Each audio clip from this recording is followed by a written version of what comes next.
good afternoon. Nandito po tayo sa may papaya. Sa papaya natin. Ayan, mag-harvest po tayo ngayon.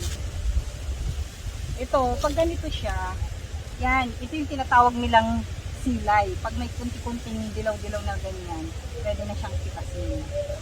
Ayan. Ito, pwede na to. Pitasin na natin to.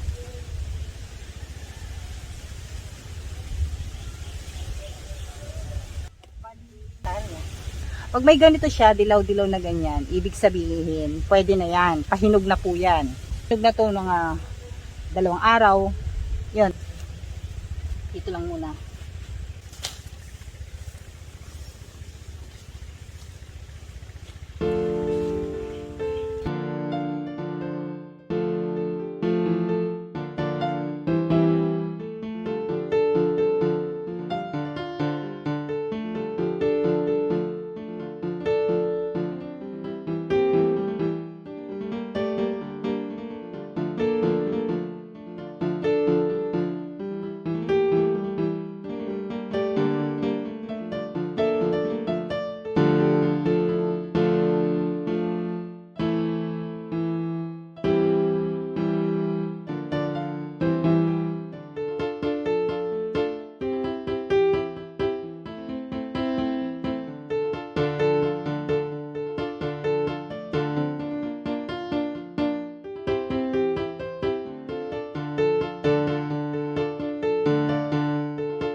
Ito yung mga na-harvest namin, guys.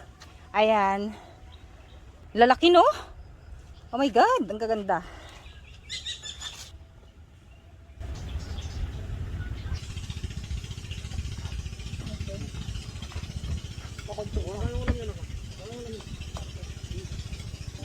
Sayang, no? Magpanood para tayo.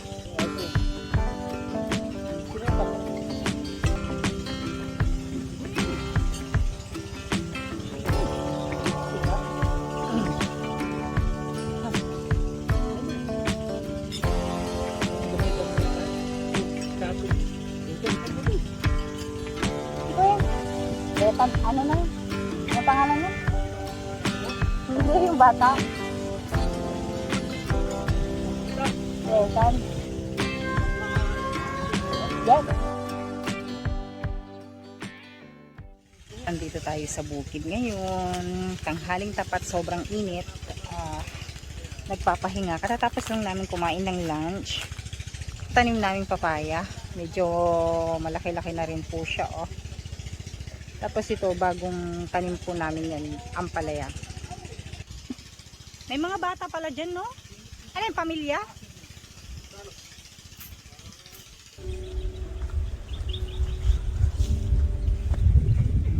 Oh, kasin natin.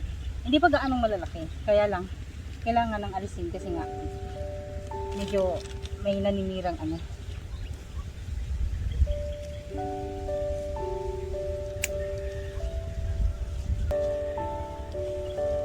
Ito.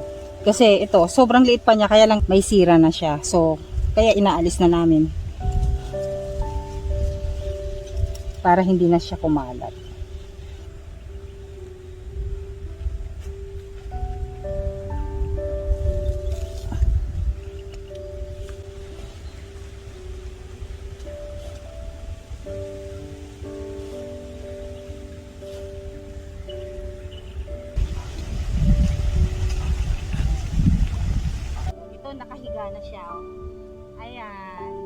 laki-laki. Kaya lang, oh my goodness, sayang naman to. Kaya lang, nasira. Yan siya.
Okay na? Tapos na. Ayan, sa susunod ulit na araw, pag nagpitas ulit, ito yung nakuha ni Kuya Alan. Dami rin, oh. Ayan. Yan yung mga naalis namin. Medyo ano to, reject na. Mayroon ng mga nakain ng uod, no? Ayan. Yan yung mga masyadong ano na, naninilaw na, no, Kuya Alan? Yan, yung tira. Yan. Kanino kayo? Yan, sira na. Sayang. Ayan. Oh. Yan. Bakit nakaka-survive?